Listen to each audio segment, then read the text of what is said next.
Sejam todos muito bem-vindos a mais um episódio do nosso podcast Campus Connect da Uniensino para pós-graduação em Cristologia. E nós estamos hoje com um convidado muito especial, professor Silvio Fausto Gil Filho, que é o representante da Fé Bahá'í no Brasil, e ele vai conversar conosco sobre a Fé Bahá'í e como os Bahá'ís veem Jesus e os textos bíblicos. Eu vou primeiramente apresentar o professor Silvio.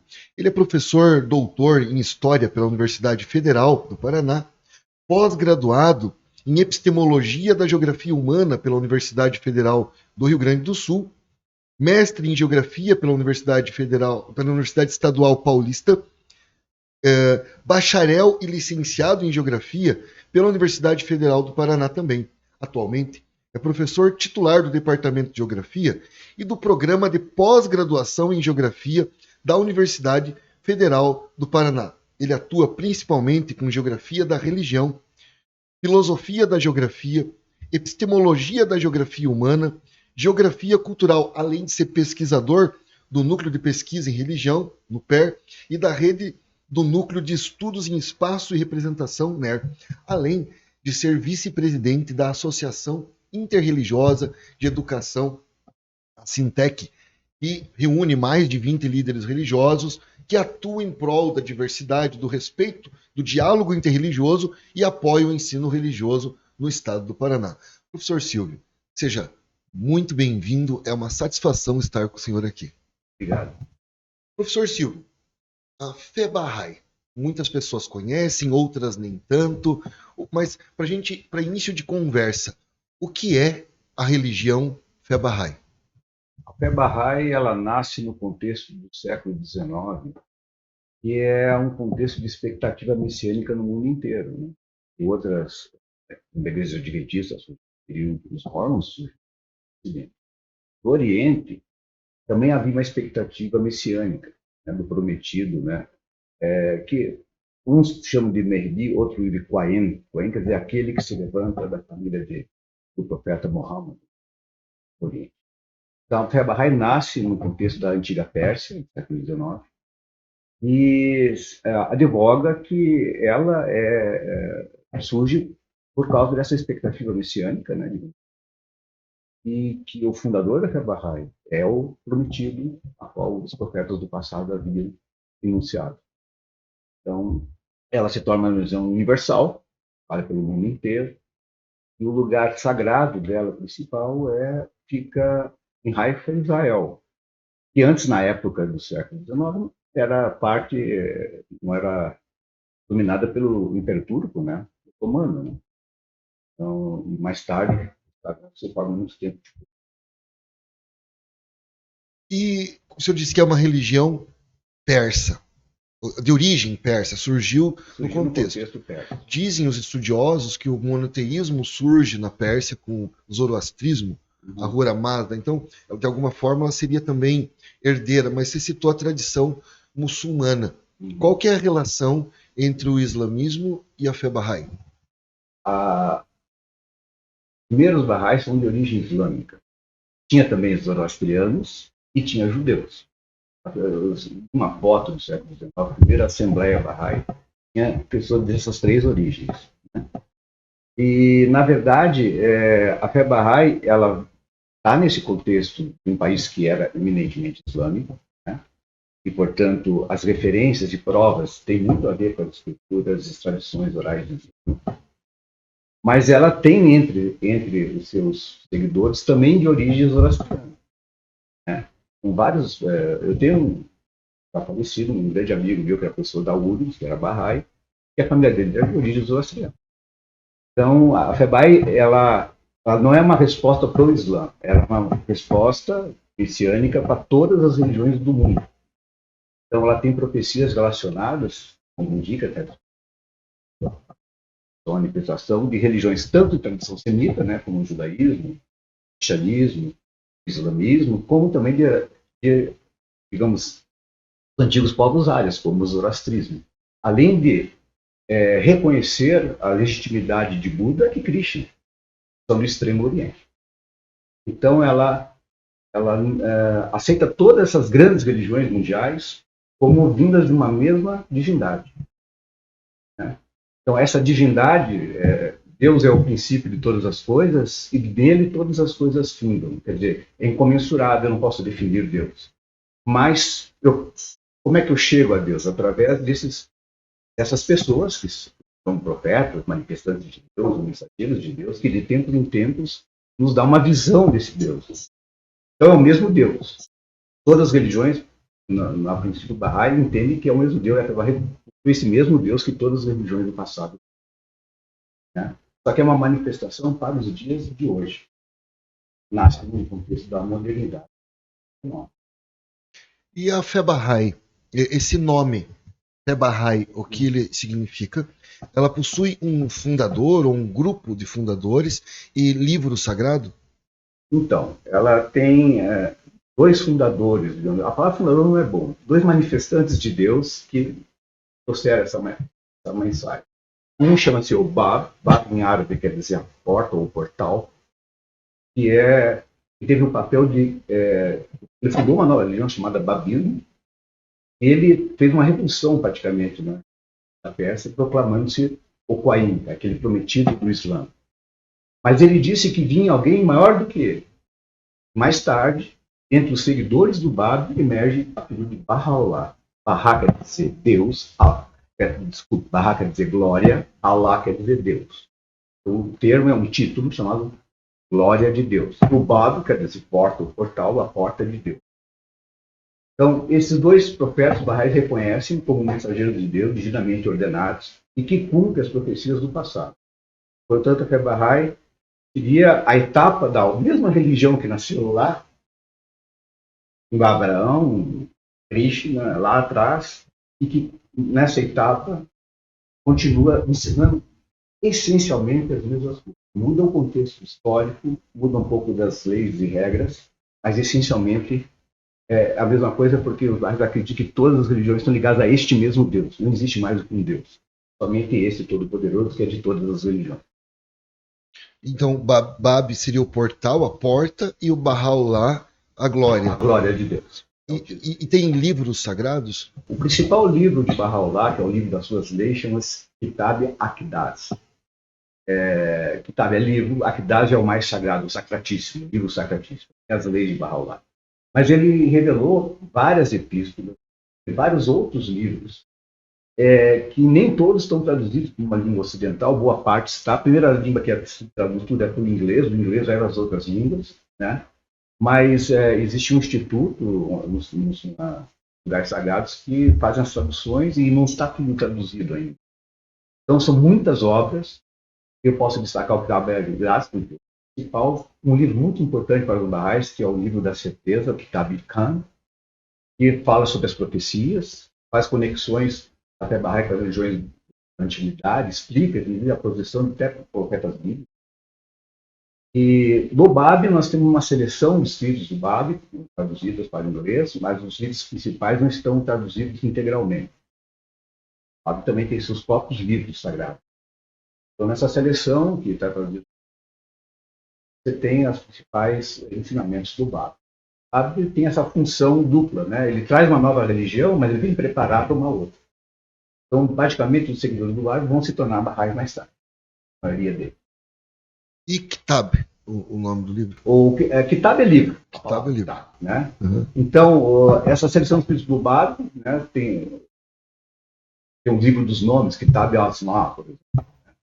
Tem o Bayan. O Bayan tem um Bayan em persa e tem um Bayan em árabe. Tem dois Bayan. Tudo revelado. E essas palavras, Baha'u'lláh, Bab, Kitab, são árabes ou persas? Árabes. Não são persas. Palavras árabes. Parte das escrituras, mais são reveladas em árabe. Kitab al-Aqdas em árabe. Mas tem muitas epístolas e muitos textos em parsi. Tem até um dito que a gente fala muito árabe, é a língua lúcida, é precisa, uma língua precisa, tem palavra para todos. E o persa é uma língua mística, os antigos místicos persas, os filhos e tal, os poetas persas. Então tem escrituras em persa e tem escrituras em árabe. Por isso, talvez, então, que atualmente os pesquisadores de Platão e Aristóteles dizem que as cópias mais fiéis dos livros dos antigos gregos vêm com Avicena e Averroes árabes, que traduziram numa linguagem muito específica que não cabe tanta interpretação. Já os livros que foram traduzidos nos monastérios têm muita interpretação, o latim tem muitas palavras dúbias, duplo sentido, e aí alguns pesquisadores estão aprendendo o árabe para poder ler Platão e Aristóteles, segundo eles, com mais fidedignidade. O árabe é a língua mais completa. Ela tem palavras específicas que as outras línguas não têm. Então, a opção de falar árabe sobre pela lucidez e a precisão do árabe. O senhor disse que os livros, alguns, não estão traduzidos e nos lugares sagrados estão trabalhando. Pode citar quais são os lugares sagrados no mundo para os Fé Bahá'í? E se chama os Fé Bahá'í? Não, os Bahá'ís. Os Bahá'í. Fé é a palavra fé, né? Bahá'í é o seguidor de Bahá'u'lláh. Entendi. Então, os Bahá'í. Né? Para os Bahá'í, quais são os lugares sagrados no mundo? O principal lugar sagrados tem dois importantes, mas um deles que fica na Pérsia, infelizmente, não tem mais acesso. Mas o Bahá'u'lláh foi preso. Foi da Pérsia na época. Ele foi exilado para várias cidades. E a última cidade de exílio é Acre. Porque Acre, onde hoje Acre fica, digamos, onde é o Estado de Israel, perto de Haifa, que é o porto, né? Então, Acre era uma cidade, nos antigos cruzados, na época do Império Turco, você colocava os prisioneiros lá. Então, era uma cidade prisão, uma cidade murada, aquelas cidades medievais, antigas, fechadas, e era uma prisão. Uma rola ficou preso lá. E ele morre preso, prisioneiro.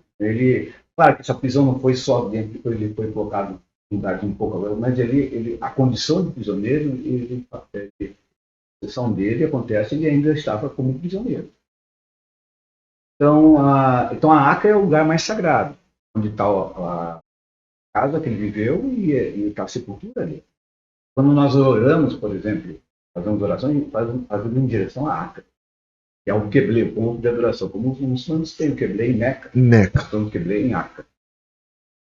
Fazemos em direção à Acre. E Haifa ficou no Monte Carmelo, Monte Bíblico, ficou os restos mortais do Bab. Então, é um santuário dourado, que fica nas encostas do Monte Carmelo, e que tem referências bíblicas. Tem conexões, digamos assim, simbólicas, né? Do Bab com Eli, outros profetas bíblicos antigos. Então, é interessante que lá também tem uma igreja de São João Batista, no Monte Carmelo, que é próxima do Santuário Bahá'í. Então, esses são os lugares mais sagrados. Os outros lugares, os templos são sagrados, mas não como esses lugares. Templos, claro, qualquer templo que se construa tem uma sacralidade, né? Mas não como esse templo. Existe muito conhecido um templo em flor de lótus, ele é um templo branco, em formato de flor de lótus. Isso é o templo da Índia, em Nova Delhi. Tem um lugar na Índia, um pouco perto de Nova Delhi, chama-se Barrapur. Lugar de Barra, que é antigo, antes de Bahá'u'lláh. E é lá que estava o templo. Por que o templo é uma flor de lótus? Porque é uma homenagem dos Bahá'ís às religiões orientais. Por causa desse simbolismo da flor de lótus. Uma flor pura, linda, que nasce no lodo. Né? Nosso mundo. Então, os templos Bahá'ís não são lugares para os Bahá'ís cultuarem, não tem ritos. As pessoas de qualquer religião entram e fazem as suas orações em silêncio dentro do templo. Então, é muito frequentadas pelos indianos, dos hindus, dos sikhs, todos frequentam normalmente o templo Bahá'í, porque foi feito em homenagem às religiões da Índia. Entendi. Vocês inauguraram no Chile há alguns anos um templo também muito interessante, uma estética com uma arquitetura totalmente diferente, que é visitado por pessoas do mundo todo e é um templo Bahá'í. Eu fui na inauguração desse templo. Esse é o templo da América do Sul. Então, os primeiros templos construídos no mundo foi um em cada continente, tanto que o templo da Índia seria do continente asiático, né? Então, tem esse templo, que foi o primeiro da América do Sul. Tem um templo no Panamá, da América Central, e tem em Chicago, que é o templo da América do Norte, né? Tem na Frankfurt, o templo da Alemanha, tem na África, tem um templo o templo da Austrália. Então, tem um templo de Samoa, porque o antigo rei de Samoa era Bahá'í. Então, tem um templo em Samoa. E agora está numa nova fase. A escala agora é ter templos em cada país. O terreno do templo que vai ser aqui no Brasil já está. Já está vendo-se qual é o arquiteto que vai ter um projeto melhor para o primeiro templo Bahá'í do Brasil. Foi na inauguração desse templo, ele é como se fosse um physalis, é a imagem que vem na minha mente, ou como se fossem velas. Ele é translúcido por dentro, inclusive, ele vai compondo, ele é translúcido, fica no sopé dos anos. Uma coisa linda. Ele é sustentável, né? Porque daí o ar ele corre por ele por conta da arquitetura. Ele também é sustentável por conta da luz. Não usa luz. Então, o templo de Santiago é esse no templo da América do Sul. Estava todos os Bahá'ís, fazia muitos anos que não tinha contato do Uruguai, outros da Argentina, então praticamente todos os países da América do Sul. Eu disse que não é inclusive o templo na Índia, não é um templo ritualístico, não é um local. Os Bahá'ís têm rituais no sentido batismo, casamento. A Igreja Católica tem 7 sacramentos. Os protestantes têm 2 sacramentos. Outras tradições têm alguns rituais. Os espíritas, por exemplo, costumam dizer que eles não têm rituais, embora eles tenham o passe, a prece, a leitura do Evangelho, que virou tipo um modus operandi das casas espíritas. Os Bahá'ís têm rituais? Como que funcionam os cultos? Pois é, então, os Bahá'ís não têm rituais coletivos, mas têm rituais individuais que a pessoa na casa dela faz. Por exemplo, a oração, uma das orações obrigatórias, não vou dizer que seja ritual, né? Mas você tem algumas práticas, por exemplo, a ablução, que é lavar a mão e o rosto antes da oração obrigatória. Ela é orada ao meio-dia em direção à Aca. Então, se você considera isso um ritual, sim. Mas é individual. Cada um faz a sua na sua casa, não faz na frente de outro Bahá'í. Então, e tem algumas orações, são 3 orações importantes, que tem vários rituais dentro da oração. Tem a oração curta, que é a obrigatória, tem a oração média e tem a longa. A média se faz 3 vezes no dia. A longa é bem mais longa e tem vários rituais dentro da oração. Mas a pessoa faz individualmente, não faz com os outros Bahá'ís. Faz em casa, sozinho. Então não tem ritual coletivo. Eu entendo, aí uma interpretação pessoal, né, que o ritual separa as pessoas. E como uma religião universal, que quer ser universal, tem uma mensagem universal, que entre pessoas de tantas culturas diferentes, ela então colocou o fórum do ritual no fórum específico pessoal, individual e não coletivo. Então, digamos assim, uma pessoa que se interessou aqui no podcast, na entrevista, quer conhecer a Fé Bahá'í, na capital do Paraná, em Curitiba, ela é aonde a sede? Fagundes Varela 84. Fagundes Varela 84, próximo da Nossa Senhora da Luz, da Avenida Nossa Senhora da Luz. Lá no antigo Jardim Social. Jardim Social. Sim. A pessoa vai lá no dia de culto, vocês chamam de culto? Não, o legal é a pessoa ir na internet, entrar em contato, ver as reuniões que tem. Tem vários tipos de reuniões e as regularidades são diferentes. E a gente tem nos fins de semana muitas atividades. É só entrar em contato através da internet. A sede ela só abre quando tem os eventos. Né? Então o contato sempre é através. Mas aí o que acontece? São reuniões, não é culto, não é. Não é culto nada, são reuniões. São reuniões essas de cunho mais religioso, tem uma reunião que é institucional. O calendário Bahá'í são 19 meses com 19 dias. Mais 4 que são intercalares, que dá 365. Nosso calendário é solar. O calendário muçulmano é lunar. Nosso é solar. Então tem algumas coisas que são parecidas com o muçulmano, por ter a mesma fonte lá, até chegar em Isso, Abraão. mas E a outras são é diferentes. diferente, é calendário solar, 19 dias, 19 meses com 19 dias, cada mês tem um nome de um atributo de Deus, tem sublimidade, amor, então tem esses nomes, e tem 4 dias que é intercalares, e quando é bissexto são 5 dias que fecha 360 dias. O ano novo é do dia, na noite de 20 para 21 de março, que equivale ao equinócio de primavera no hemisfério norte, aqui.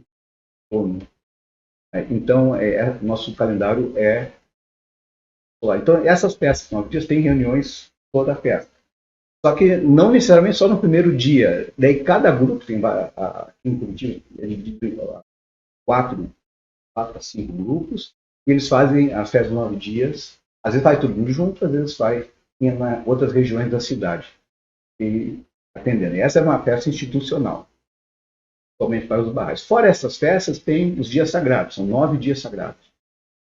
Nascimento de Barrolá, nascimento do Bar, né?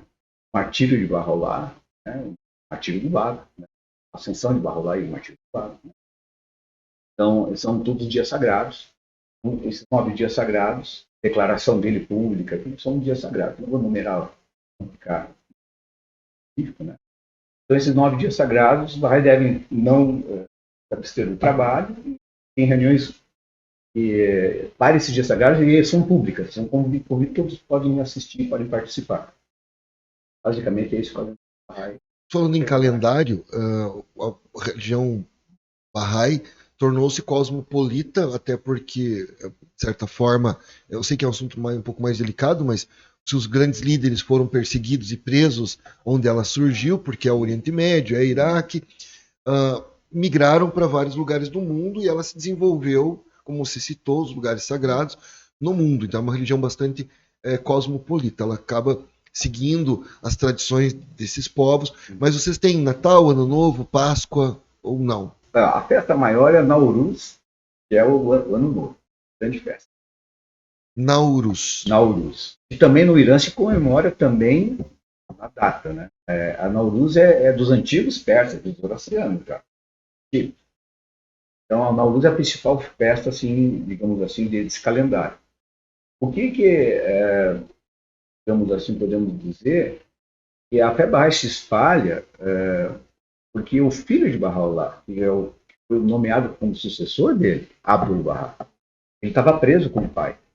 Mas daí tem uma revolução que é chamada Revolução dos Jovens Turcos, onde os prisioneiros são liberados. E ele foi solto. E ele então vai ensinar a fé Bahá'í na Europa e vai para os Estados Unidos. Mas quem traz a fé Bahá'í para o Brasil é Leonora Armstrong, mais americana do que nunca, né? Ela é uma moça de 20 e poucos anos, vem de navio, sozinha, chega no Rio de Janeiro sem conhecer ninguém, e ela que traz a fé Bahá'í para o Brasil. Então, os primeiros pioneiros Bahá'ís vêm dos Estados Unidos. Depois, por causa que você mencionou, da perseguição aos Bahá'ís do Irã, que é um fato, muitas famílias migraram, né, migraram do Irã e se espalharam pelo mundo, né?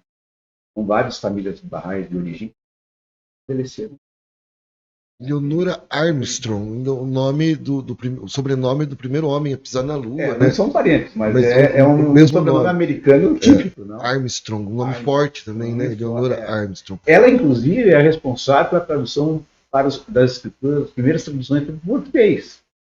Do inglês para o português. Do inglês para o Porque português. Ela era uma pessoa muito capacitada, ela dominava o latim. Ela aprendeu sozinha o português, rapidamente. E ela traduziu, né, quase uma tradução clássica das escrituras em português, e é feita por Leonora Armstrong. E se a gente for pensar assim, quais são os pilares da religião Bahá'í? Bom, não tenho sido didaticamente, mas eu posso estabelecer. Primeiro, que existe somente um Deus.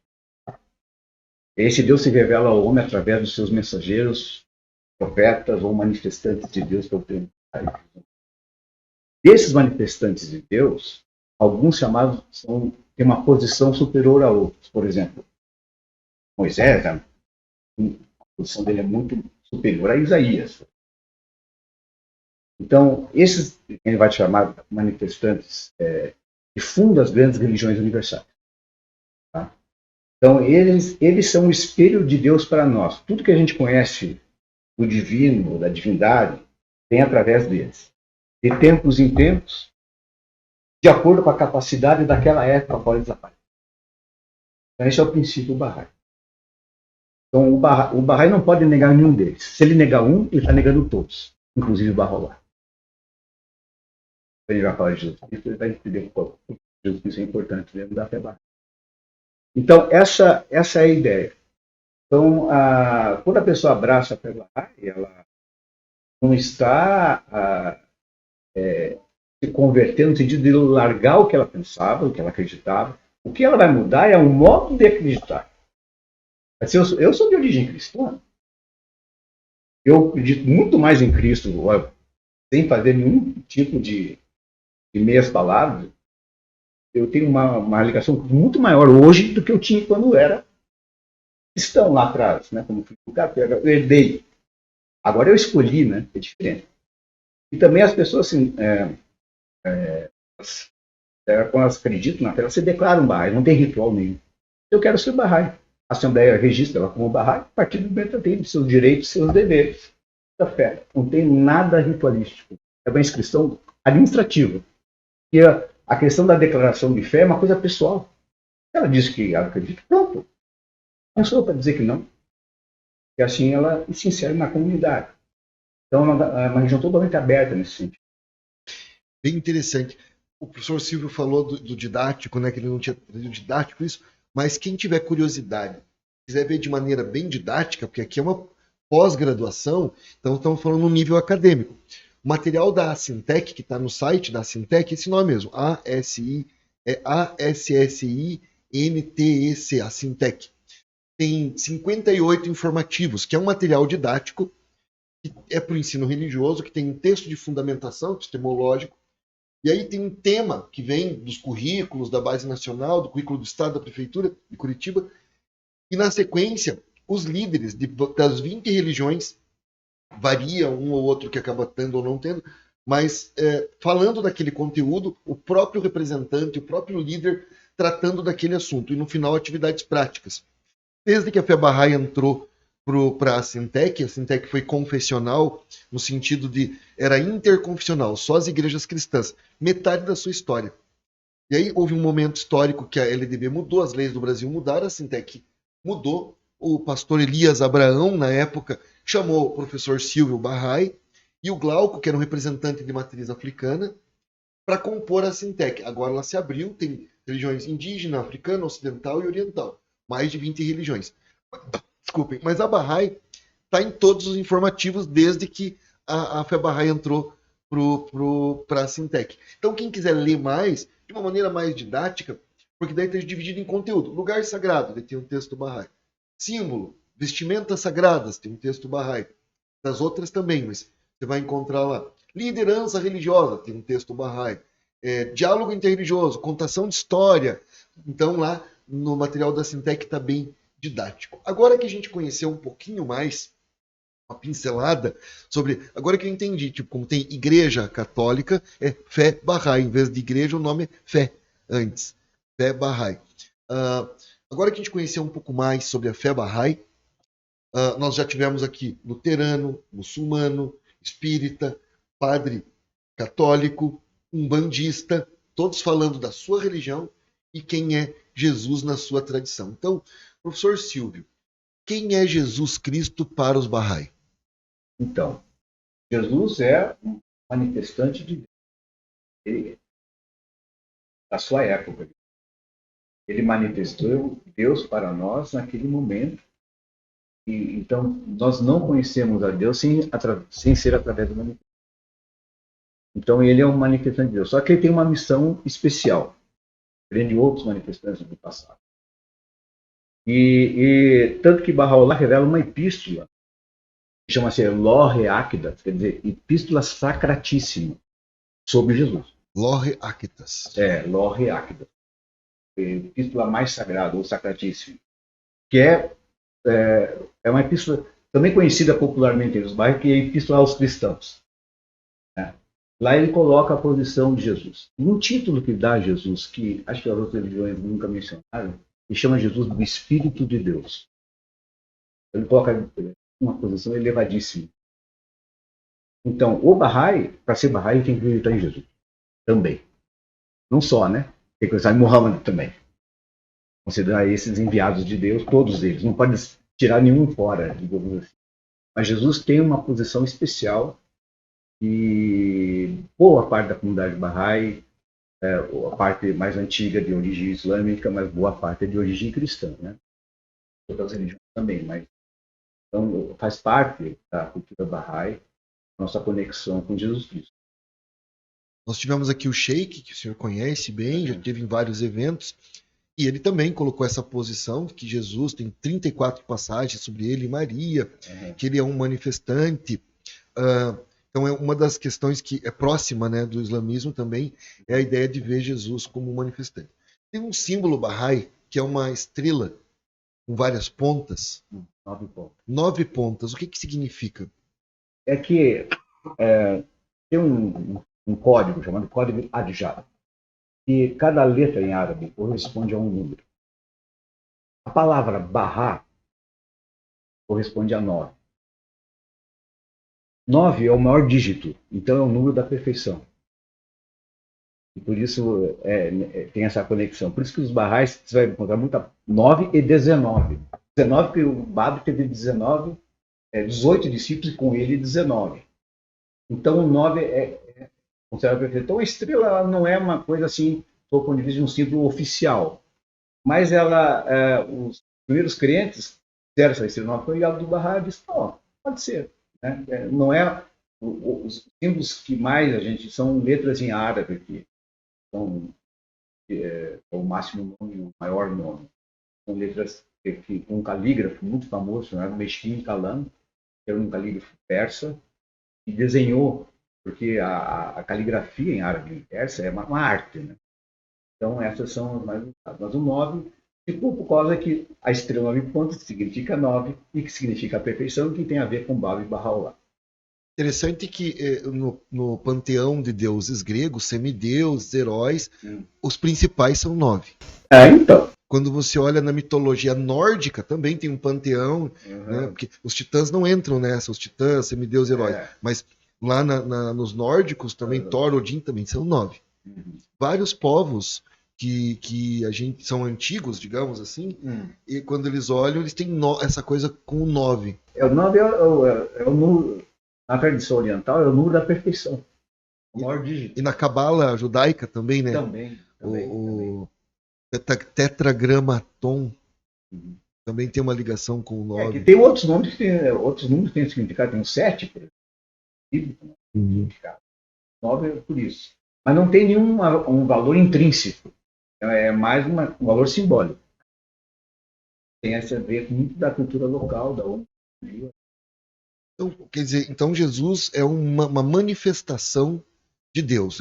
Assim como os outros manifestantes. Assim como Buda, assim como Krishna. Assim como Muhammad, como Zoroastro, como essa. Praticamente fundaram grandes religiões mundiais. Buda e Krishna foram acrescentados por Abdu'l-Bahá. Eles não são mencionados nas escrituras antigas. Abdu'l-Bahá colocou Buda e Krishna como nós vemos Buda como manifestante de Deus, coisa que os budistas não veem dessa forma. Exato, né? Algumas tradições budistas não têm Deus. Então, o budismo mais antigo, né? Tanto que os Baha'is de origem budista relacionam o Bahá com Maitreya Amitabha, que era o Buda da confraternização universal que viria no fim dos tempos.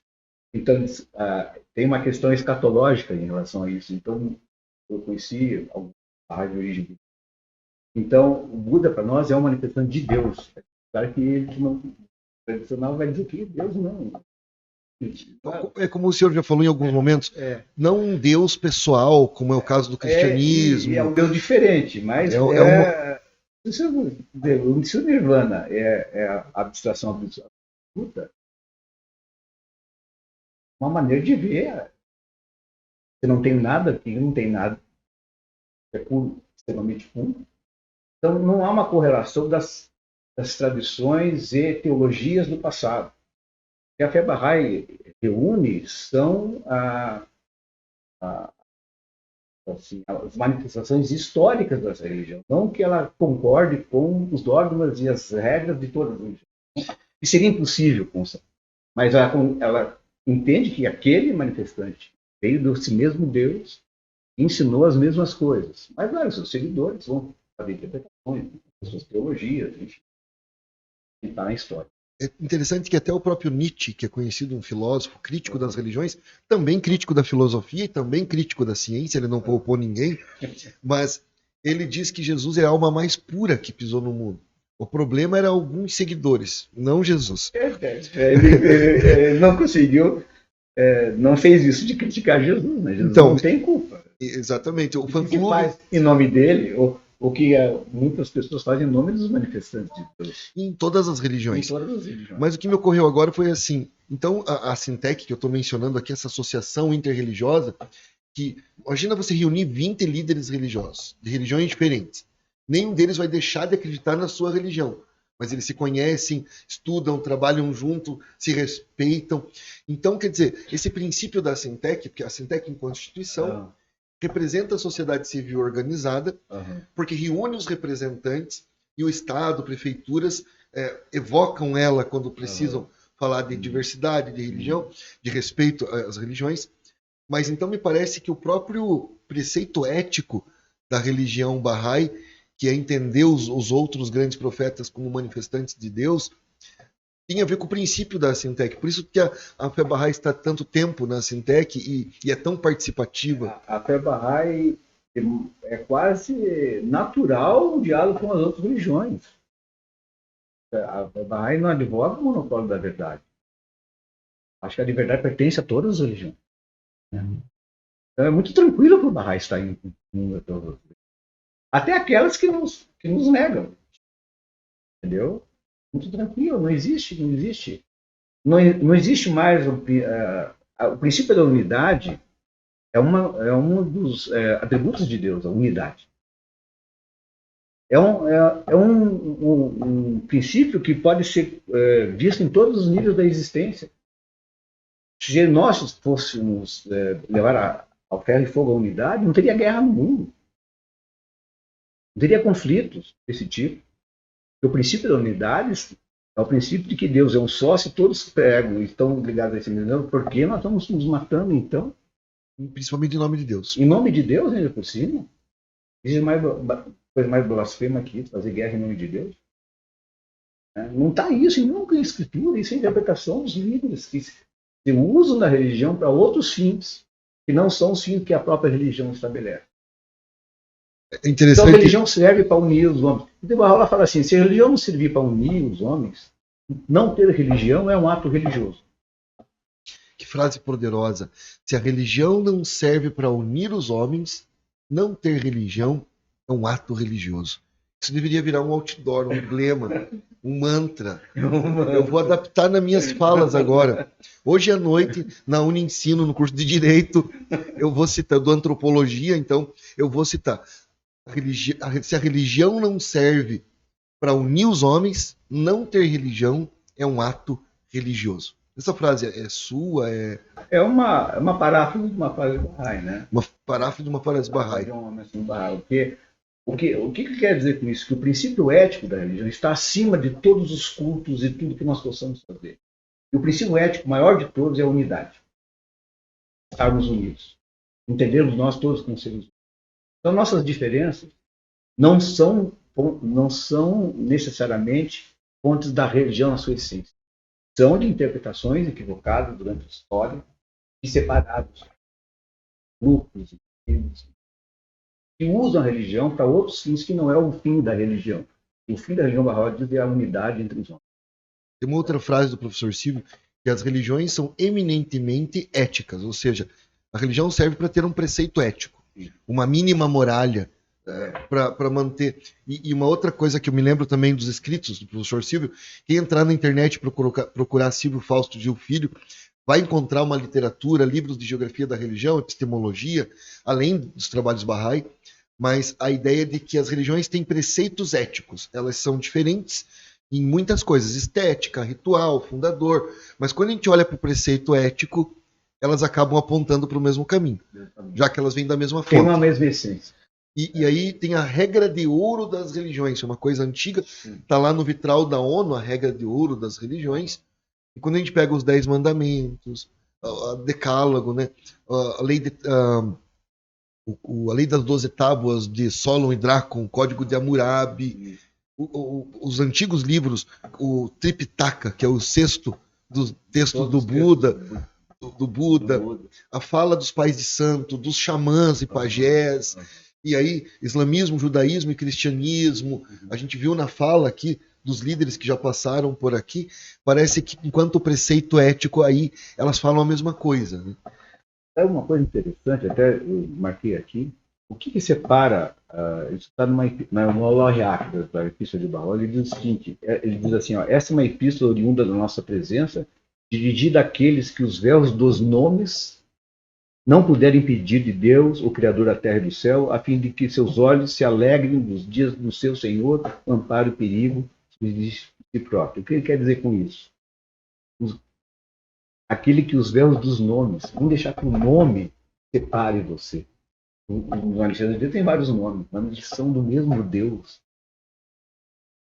Então, ele acha que esse apego ao nome é um véu que impede você atingir essa essência que todos têm. Se você tirar o reino dos nomes, você vê essa essência pura, que é igual para todos. Ele fala isso só na primeira parte da chamada Epístola aos Cristãos. Eu me lembro quando nós começamos a esmiuçar o nome religião, todo mundo, latim religare, religar ao Criador. E o professor Silvio foi um dos que desdobrou esse nome, dizendo, não, só o religar não é o suficiente, tem o reeleger. Você lembra quando você escreveu isso? Estou denunciando a nossa idade aqui há 30 anos atrás. O professor Silvio escreveu num livro sobre reelegere, aquilo que você escolhe como sagrado na sua vida. E aí, claro, é Deus, mas tem o outro também, que o outro é o que está aqui. E a ideia do sagrado como algo que está em todas as religiões e tem uma mesma fonte. E sobre isso, essa questão do texto sagrado, livro sagrado, como que os Bahá'í veem a Bíblia? E claro que, se me permite, a Bíblia para muitos é uma coisa só, sendo que ela não é. O Antigo Testamento, alguns dos livros são a Torá, que é o mesmo Corão, que é o mesmo Antigo Testamento, mas a fonte é a Torá. Embora tenha alguns livros que não tem no Antigo Testamento e tem na Torá, no Corão. Tem dúvidas assim de que livros estão em cada grupo, né? E aí, assim, a história da Gênese, tanto o Corão como a Bíblia e o Torá começa com a Gênese, conta a história toda do povo da raça adâmica, do povo de Abraão, passando por Moisés, e aí até chegar no rei Davi, o prometido, e daí porque os judeus ainda estão esperando o leão de Judá, o rei Davi que reencarnaria para salvar eles da escravidão ou para trazer a paz e a justiça. Os muçulmanos têm o profeta Muhammad, e no cristianismo daí nós temos o Novo Testamento, e que é outro tipo de Deus, digamos assim, diferente do Deus da lei de talhão, olho por olho, dente por dente, que está lá no Antigo Testamento. O Jesus da Boa Nova tipo de lei, né? É outro tipo de lei, exatamente. Deus é o mesmo. O Deus é o mesmo, é isso. Mas o cristão acaba entendendo como um livro só a Bíblia. Sim. Embora quando eu penso nisso, eu vejo 2 livros ali muito bem definidos, né? E muitas religiões evangélicas hoje se dizem ou são cristãs, mas elas estão muito mais ligadas ao Antigo Testamento, aos textos do Antigo Testamento, da promessa, daquele Deus, do que necessariamente no Novo Testamento. Mas isso aqui é só para a gente, como é um curso de Cristologia, até para provocar a reflexão aqui dos estudantes, é uma pós-graduação, são pessoas de diferentes formações, interessante para o professor saber, é uma pós-graduação gratuita. Nosso reitor, nas suas viagens pelo mundo, entendeu, voltou para o Brasil e pensou, nós precisamos resgatar um conhecimento sobre Jesus mais sério. As pessoas precisam estudar.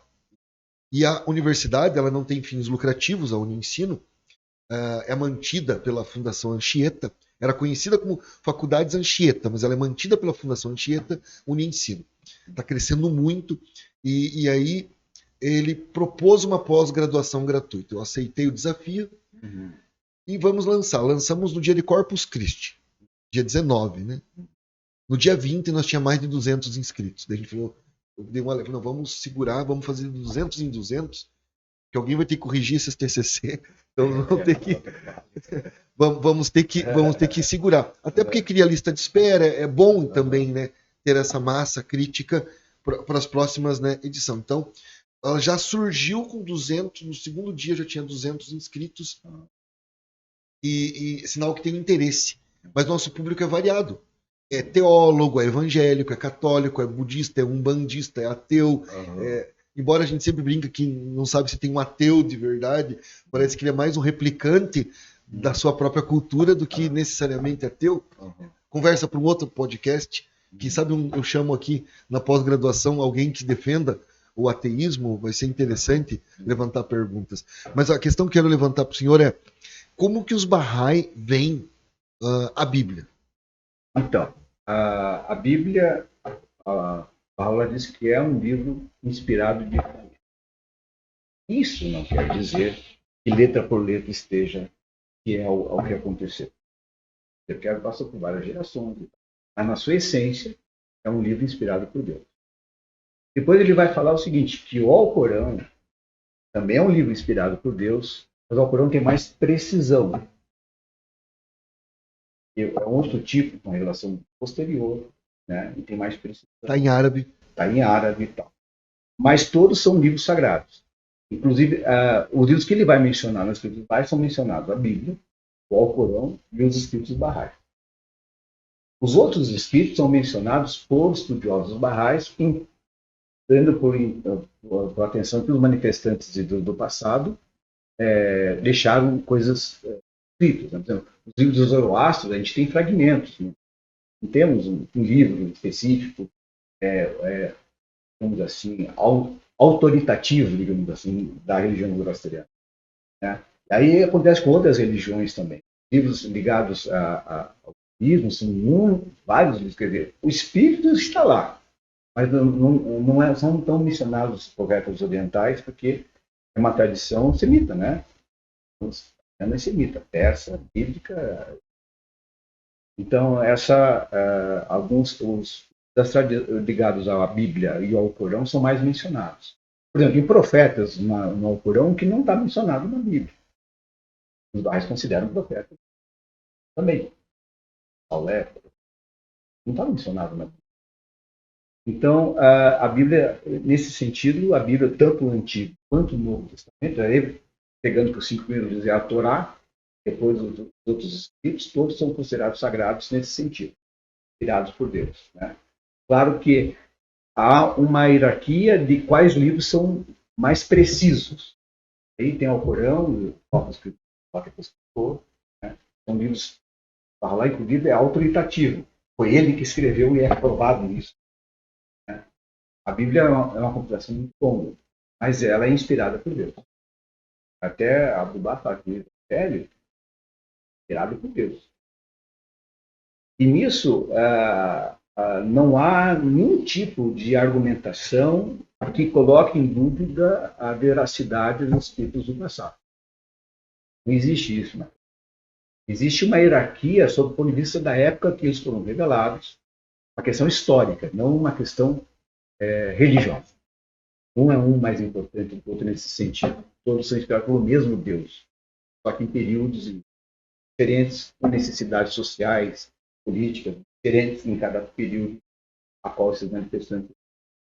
O que acontece muito é que os primeiros Bahá'ís, os primeiros eram de origem islâmica, parte de origem judaica, parte de origem zoroastriana, e depois, no Ocidente, a maioria é de origem cristã, como eu sou de origem cristã.